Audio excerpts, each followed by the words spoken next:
Ito yung ginawa kong salt crystal battery. Bali, matagal ko na rin itong ginagamit hanggang ngayon, okay pa rin.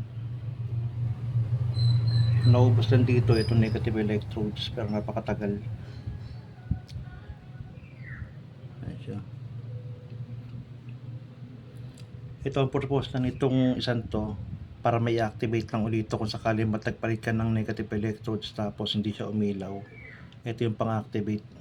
Kailangan mo na siyang anuhan ng at least 2 volts para ma-activate.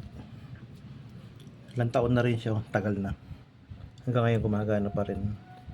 Walang patayan to, 24/7. Ilang taon na rin siya. Ito.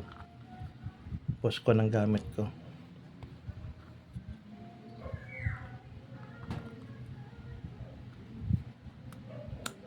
Ayan. May ilaw pa siya. Ayan.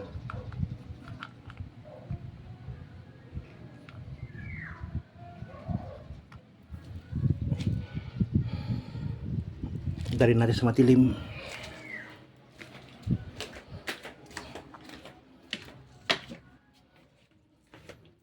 Malakas pa rin siya. Oh.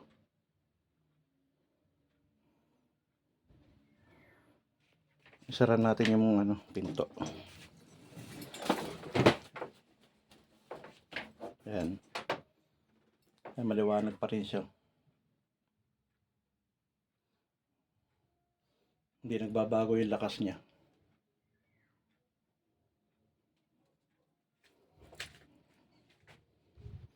Yan sa padara.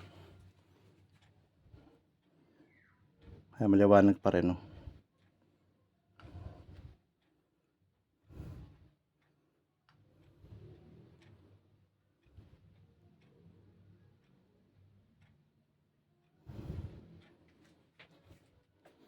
Ilang taon na yan. Ito ang pinakamatagal kong salt water na crystal battery. Kumusta na yung mga salt water battery ninyo? Buhay pa ba? Ayan, makikita nyo yung niya. Nagkikristal na.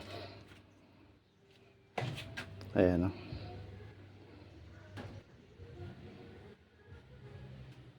Ganyan na siyang katagal.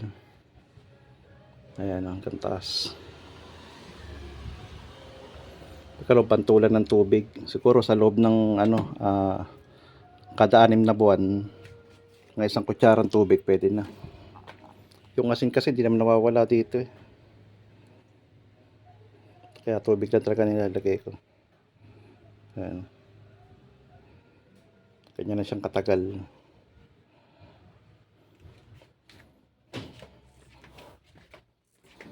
Ayan, iiwan ko lang siya dito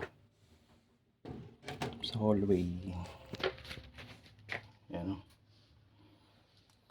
Ito naman yung gawa ng asawa ko. Ayan.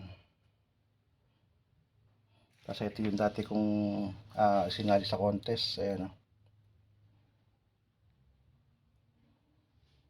Pupay rin niya mga yan. Nagagamit pa rin namin pagka brown out.